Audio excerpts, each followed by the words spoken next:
بسم الله الرحمن الرحيم. الحمد لله رب العالمين، والصلاة والسلام على رسوله الأمين محمد وآله وصحبه أجمعين. أما بعد، leo ikiwa ni tarehe 24 mwezi wa Dhulqaada mwaka 1442, katika darsa ya risala الرقية الشرعية للشيخ إبراهيم ابن عبد الله المزروعي حفظه الله تعالى، tufikia kauli ya mwandishi حفظه الله قال: الرقية في السنة النبوية، zunguo au ruqya kama ilivyothubutu katika sunna ya mtume sallallahu alayhi wasallam. قال: وقد بين رسول الله صلى الله عليه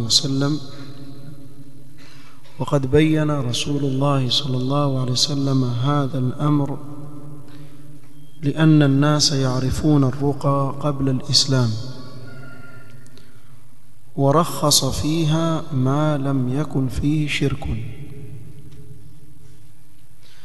Mtume sallallahu alaihi wasallam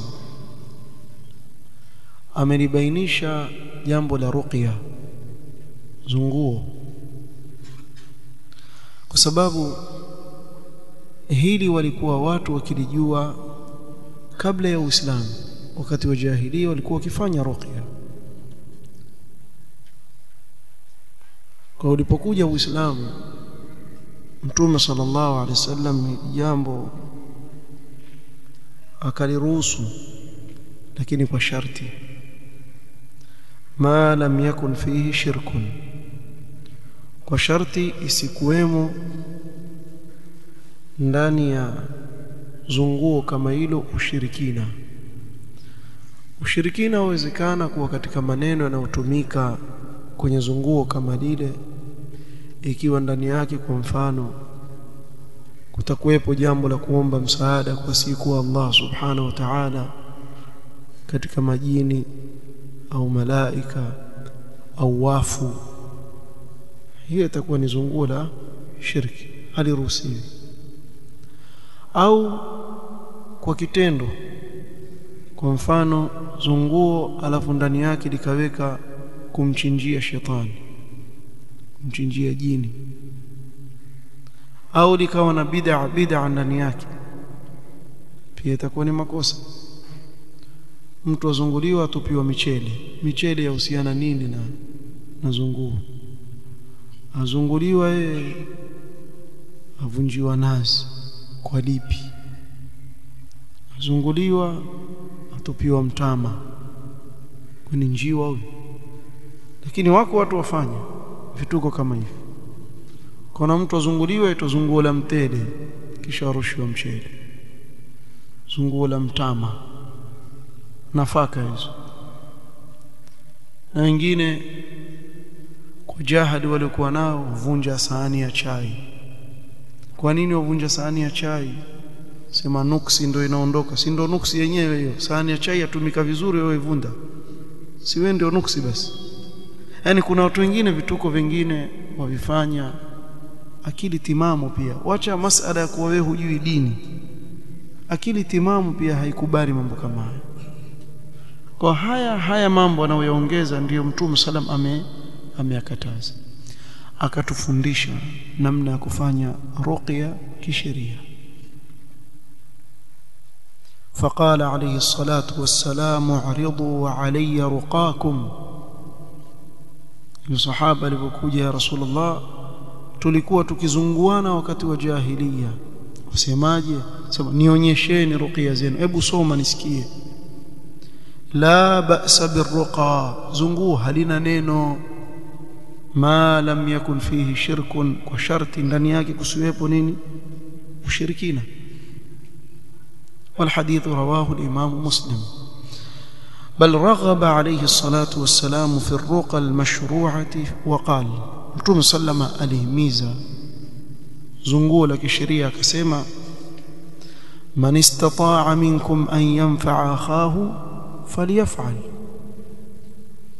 rawahu Muslim yule anayeweza kumnufaisha ndugu yake basi na afanye bimaana Mtume sallama akatuhimiza kufanyiana ruqya. Na kuna jambo muhimu, ikiwa ndugu yako enda kumfanyia ruqya usiwe ni sababu ya kumtia wasiwasi. So mara nyingi ndugu zetu wanaosoma ruqya mara nyingine badala ya kuondoa wasiwasi ndio kuzidishia.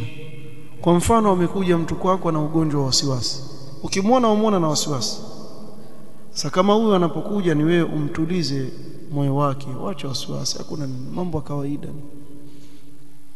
si jambo kubwa, inshallah utakuwa sawa. Lakini waanza kumsomea kisha mwambia wewe unajua una jini kubwa kuliko hili wewe hadi toki so jamaa mwenyewe amekuja kwako kutoa dhiki, wewe umtia dhiki. Ama mwambia unajua wewe una maradhi haya na haya na haya, yani wazidi kumtia hofu badala ya kumtuliza. Sasa katika kule kuzungumza naye vizuri kwa maneno mazuri, wamuondolea ile dhiki na wasiwasi pengine aweza kuwa nao ukaondoka. Mbona mimi bwana nikienda kila siku nikitawadha lazima rudie naona kama ambaye sijatawadha vizuri, basi na wewe msomee ruqya kisha umwambie sasa ushapoa, wewe nenda katawadhe pale. Ikija wewe puuza, utajiona utakuwa sawa, mara ghafla umkuta mtu yuko sawa. Kwa uwe utamnufaisha yule ndugu yako, isiwe utakuwa sababu ya wewe kumtia katika dhiki. Sababu mara nyingi linatokea katika ruqya, mtu akamsomea mwenzake ruqya, pengine asifanyike kitu, asomee ruqya iko hivi hivi tu, kisha akimaliza unajua una nini, una subuyani, sio mtasubuyani, sio subuyani, yule ashakuingia wewe, mbona alikuwa yuko hivi hivi tu, basi lile bwana likiingia lile utakusumbua. Sasa wewe unakuja kumnufaisha ndugu yako, unakuja kumtia dhiki. Usimwambie maneno kama hayo. Kama vile hospitali, sidhani kama mshamuona daktari akampima mtu aweza kuwa ameona ugonjwa wa hatari, lakini achunga yale maneno anayomwambia yule mgonjwa. Hivyo hivyo wewe utakana zaidi, muangalia. Saa nyingine hata si jini wala si lolote, basi tu ni mtu ana wasiwasi hivi, ukamwambia maneno mazuri, ukamsomea, basi kaondoka ile wasiwasi. Siku ya pili mzima. Ama pengine ana maradhi ambayo akienda hospitali akipewa dawa atapona, wewe ukamsomea Qur'an, ukamsomea vizuri, kama sasa nenda hospitali kaangalie, pengine kuna kitu katika mwili kimepungua cha sababisha haya unaonayo. Akaenda kule ambapo kweli wewe kuna vitamin fulani ziko chache, kula haya madawa, akapewa ikawa sababu ya kupona. Kwa maneno mazuri umfae ndugu yako. وقد علمنا صلى الله عليه وسلم أحكام الرقى وأنواعها وألفاظها. na Mtume sallam ametufundisha sisi umma wake ahkam za zunguo, aina yake, lafdhi zake.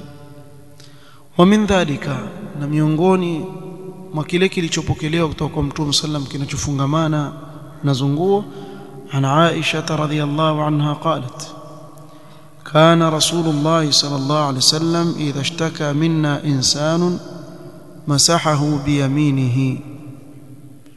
Mtume صلى الله عليه وسلم alikuwa anapokuwa mmoja wao mgonjwa akaenda kumzuru Mtume صلى الله عليه وسلم, akamzuru mgonjwa kama yule,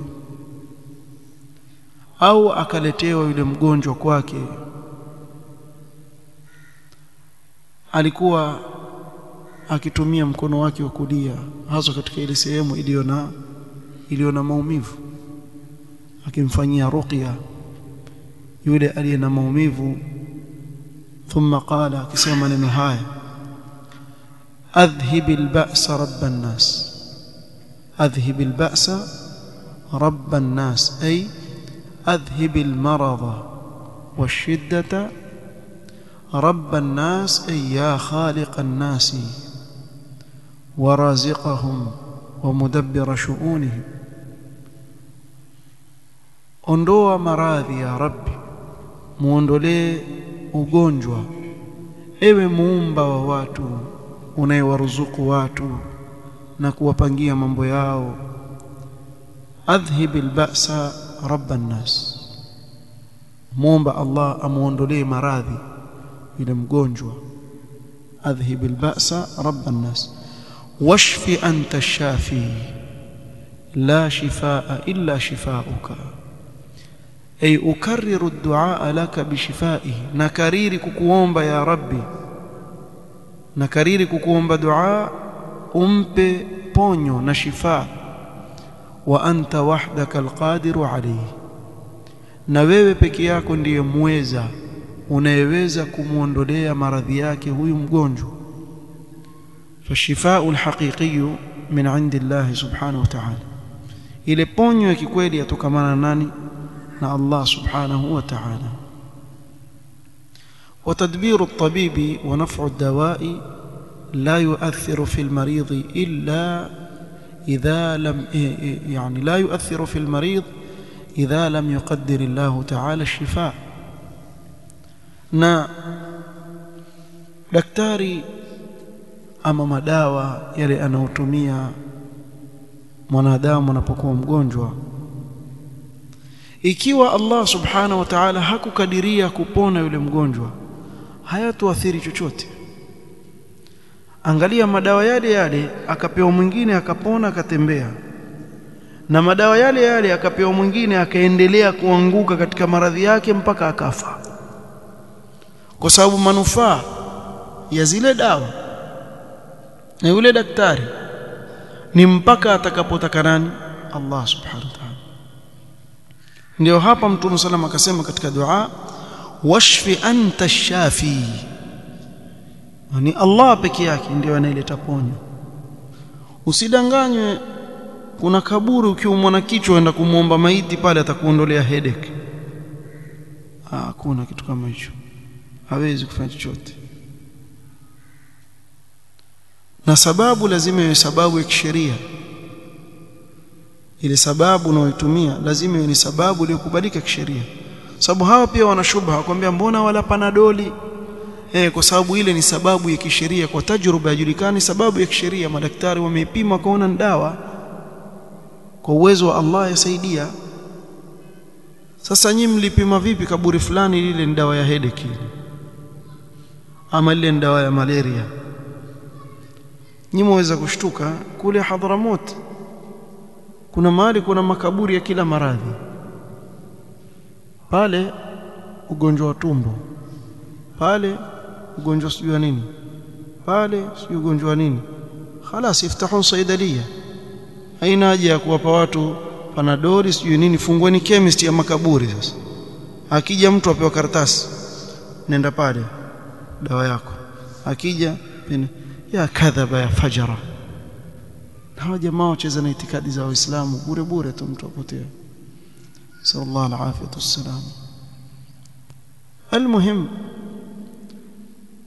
anayeleta ponyo ni Allah subhanahu wa ta'ala pekee yake. Hata hizi adui unazokula ni sababu, wala haifai kwa Muislamu kuitakidi kuwa hii ndio inaoniponya. La, ni Allah subhanahu wa ta'ala aniponya. Hizi asbab ambazo sheria imekuruhusu kuzifuata, ukizifanya zile asbab, Allah subhanahu wa ta'ala aleta shifa. la shifaa illa shifauka shifaan la yughadiru saqama, ay shifaan mutlaqan la yatruku ay maradhin au atharin lahu, mponye ponyo ambayo haitamwachia huyu mgonjwa maumivu ya aina yoyote. Na hapa kuna faida hii taqyidi aliyofanya Mtume sallam. Wa faidatu at-taqyid bidhalika annahu qad yahsulu ash-shifaa wa yabqa min al-alam baqiya. Yawezekana mtu akapata shifaa akapona, lakini bado kukabakia na maumivu. Fikiri mshaona mtu aweza kuwa amepona lakini bado aumwa. Unaweza kumuona mtu kwa mfano amevunjika mkono akapona ukarudi sawa sawa, lakini yale maumivu yakakaa bado aumwa. Sasa hapa waomba shifa ambayo haitabakisha maumivu yoyote. Kadhalika قد يتولد عن ذلك المرض مرض آخر. wakati mwingine yale maradhi yakimpata mja huenda yakazaa maradhi mengine. Waweza kumuona mtu kwa mfano kuna haya maradhi, afana Allah wa iyyakum, mkono huo waitwa nini yani, yashika hivi mifupa yashikane, sio jina lake, arthritis. Ni arthritis yafanya mikono yani mifupa ishikane. Almuhim ile ina maumivu sana. Afana Allah wa iyyakum. Allah ape shifa wagonjwa wa Uislamu wote. Lakini haya maradhi yawapata baadhi ya watu, yale yahitaji utumie pain killer, ina nguvu sana ili kuondolea ile maumivu unayopata. Na ukitumia hiyo pain killer yenye nguvu yaua figo zako, huku wapona na huku anza maradhi ya figo. Tena figo zaenda kabisa, zafa kabisa zote mbili, hakubaki kitu. Na huku wewe waumwa wahitaji kunwa ile dawa, na ile dawa yasababisha kufa kwa figo. Sallallahu afina wa iyyakum. Na maradhi yako sasa hapa wamuomba Allah subhanahu wa ta'ala kwa yale maradhi yaondoke, yasiwache athari yoyote nyuma, la athari ya maumivu, la athari ya kuleta maradhi mengine badala yake, sababu hili pia lawezekana.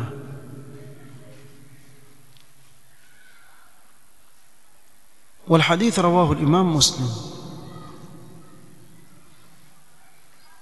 na hapa ni kama Mtume sallama atuhimiza kuzuru wagonjwa na kuwaombea hii dua mubarak. Unapokwenda kumzuru mgonjwa muombee hii dua: adhhibil ba's rabban nas washfi anta ash-shafi la shifaa illa shifaa'uka shifaan la yughadiru saqama. Hii ni hadithi ya kwanza katika orodha ya ahadith alizozitaja Sheikh hafidhahullah ta'ala. ya pili, قال عن ابن عباس رضي الله عنهما أن النبي صلى الله عليه وسلم كان يعوذ الحسن والحسين. alikuwa Mtume sallallahu alaihi wasallam, Ibn Abbas asema, akiwaombea kinga na akiwazungua Al-Hasan wal-Husayn, wajukuu wake, kwa binti yake Fatima radhiyallahu anha, akisema Mtume sallam, u'idhukuma bikalimati llahi tamma min kulli shaytanin wa hamma wa min kulli aynin lamma. التعوذ بالله وكلماته هو الالتجاء إليه عز وجل. kule kutaka ulinzi na Allah subhanahu wa ta'ala na maneno yake ni kukimbilia na kuegemea kwa Allah subhanahu wa ta'ala, لأنه سبحانه وتعالى القادر على صرف الشرور عن عبده. sababu Allah subhanahu wa ta'ala ndiye mwenye uwezo wa kuondoa shari isimpate mja wake. Hapa Mtume sallallahu alaihi wasallam alikuwa akiwazungua na kuwaombea ulinzi na hifadhi ya Allah wajukuu wake Al-Hasan wal-Husayn kwa maneno haya: u'idhukuma bikalimati llahi tamma, na watakia ulinzi wa Allah subhanahu wa ta'ala kwa maneno yake yaliyotimia. wa kalimatu llahi mahmulatun ala asma'ihi alhusna wa sifatihi alula, maneno ya Allah ni majina ya Allah matukufu na sifa zake tukufu. كذلك والكتب المنزلة من عنده سبحانه وتعالى na vitabu vilivyoteremshwa kutoka kwake Allah subhanahu wa ta'ala au almaqsudu biha almuawwidhatani wengine katika wanaoviona wasema kinachokusudiwa hapa ni almuawwidhatani suratul falaq na suratul nas au kadhalika almaqsudu biha alquran alkarim kusudiwa hapa pia inawezekana kuwa ni Qur'an.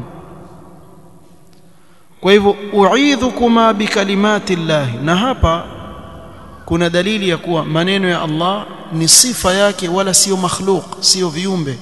Sababu lau kama ingelikuwa ni viumbe hii dua ingelikuwa nini? Ingelikuwa shirk, kwa sababu wajilinda na kiumbe katika viumbe vya Allah. Na hizi ni katika adilla ambao salaf walikuwa wakiwapa wale wanaosema kuwa Qur'an ni makhluq. Haiwezekani kuwa ajilinde na maneno ya Allah wakati yameumbwa.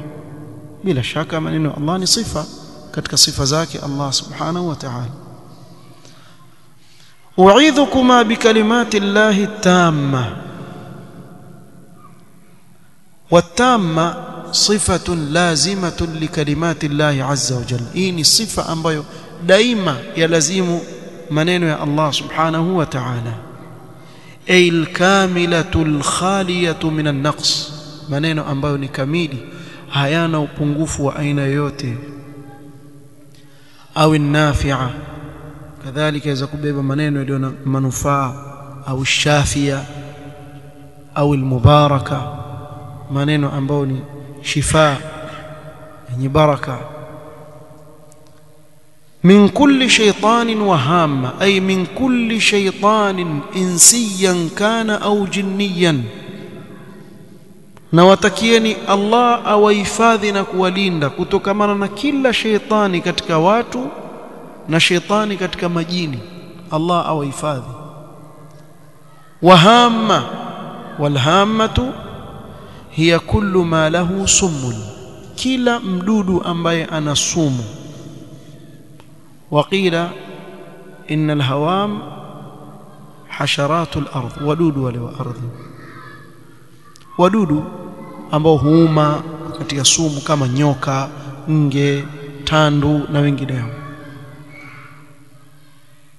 ومن كل عين لامة، والعين اللامة هي العين التي تصيب بالسوء وتلحق الضرر بمن تنظره.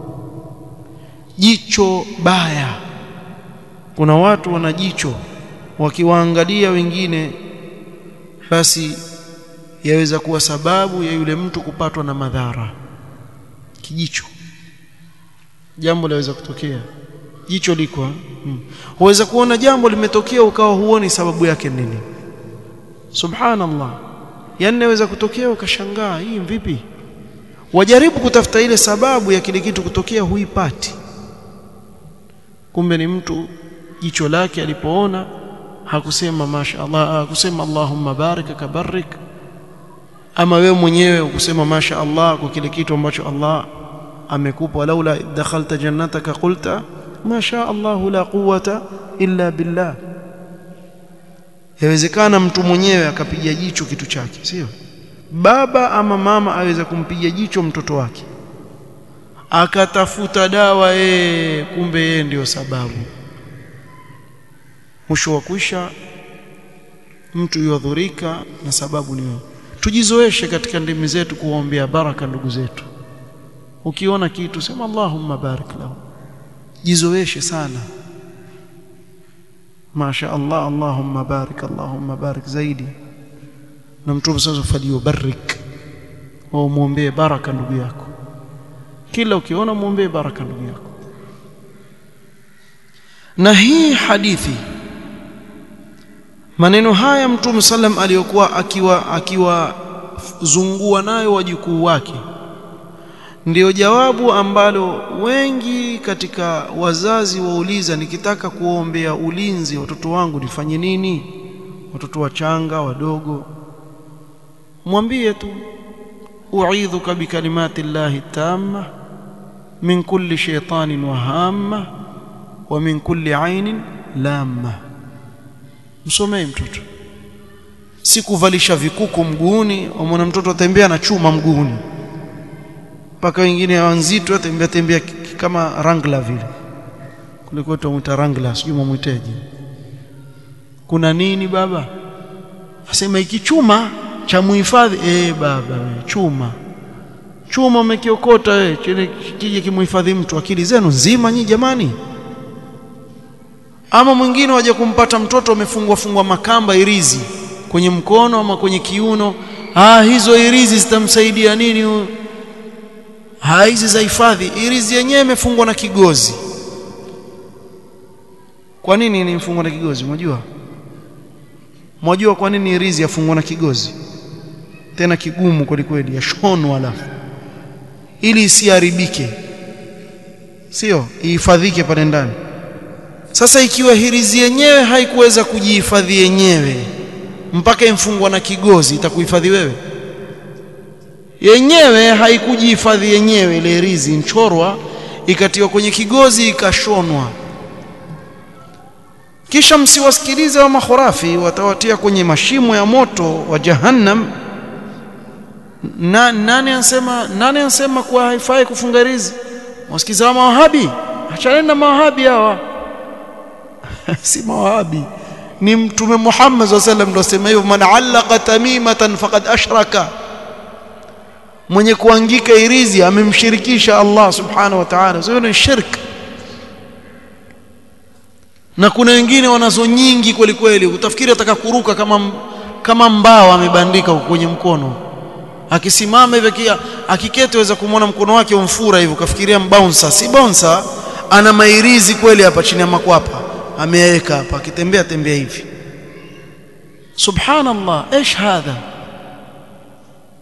Na waitakidi kuwa kweli ile kitu ya muhifadhi yamfanyeni hiyo uzi ukuhifadhi wewe. Jamani, hebu amkeni, akili za kuzaliwa pia jamani, akili ya kuzaliwa pia siku moja tutumia, kila siku kuwa mwenda wazimu, siku moja basi kwa mwaka, siku moja kaa chini, tumia akili yako, utawacha mambo. Kila siku wewe utakuwa mzuka mpaka lini? Ana nini mtoto yalialia? Huyo sahali huyo, shika imfunge. Kwani untia nini hapo wewe? Mimi nakwambia umfunge tu. Lakini Mtume sallam alikuwa akiingia nyumba za masahaba, wale watoto walia, yosema nini?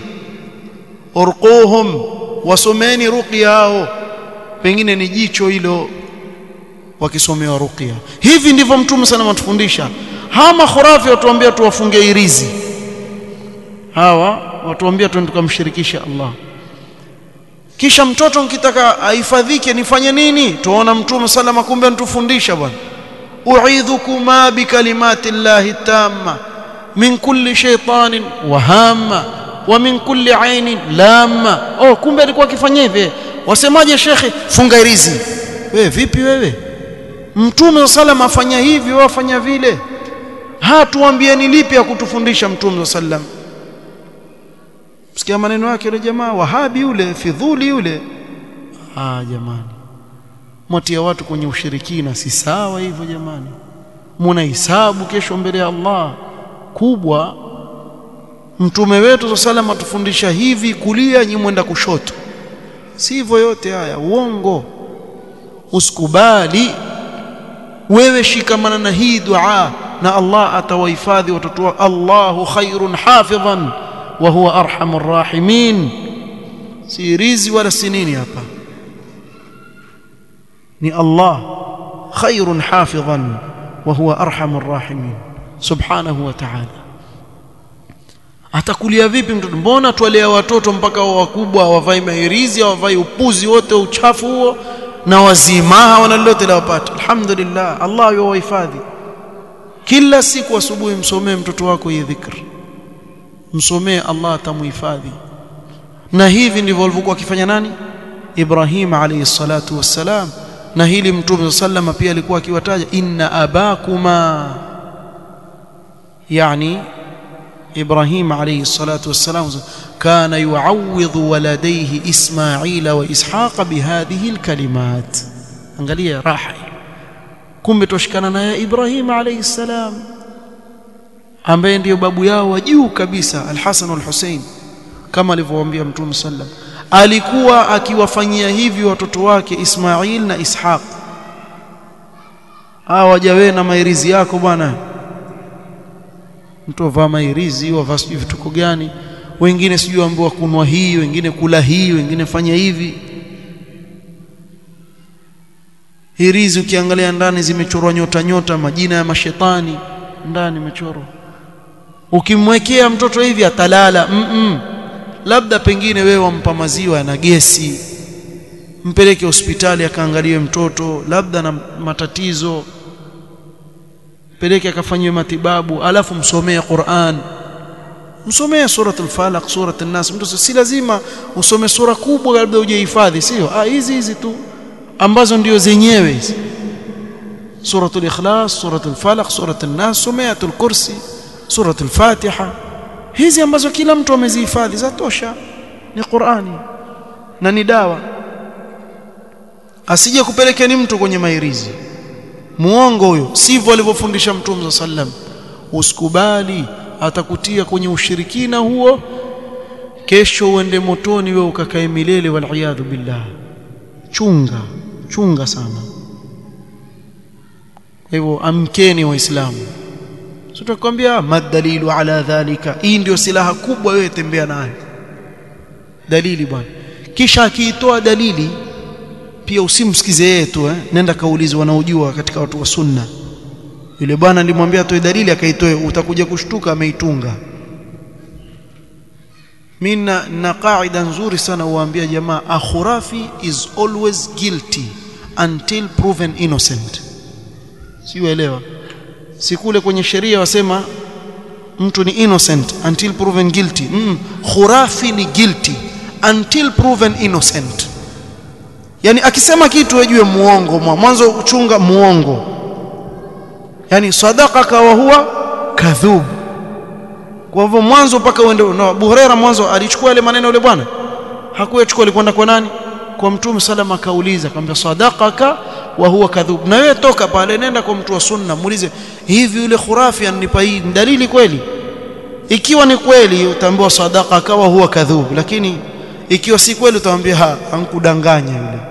Hiyo dalili iko hapa na yule yuko pale, iko mashariki na yeye yuko magharibi, na mara nyingi wako hivyo wao. Dalili hata haigongi huko, wakaja wakakwambia kwa hii ndio dalili ya yale wanayofanya. Na mengi utawasikia shubuhat wanazotumia, dalili yazungumza kitu kingine, yazungumza kitu kingine, na haya wanaosana ahlul bid'ah. Kwa chunga usije ukaingizwa katika shirki na hawa watu. Hizi hadithi nitakwenda nazo polepole mpaka tuzimalize inshallah biidhnillah. Naona hapa hadithi ya Uthman ibn Abi al-As al-Thaqafi kuja kuizungumzia biidhnillah katika kikao kitakachokuja. Naktafi bihadha al-qadr, wallahu ta'ala a'lam. Subhanakallahumma wa bihamdika ashhadu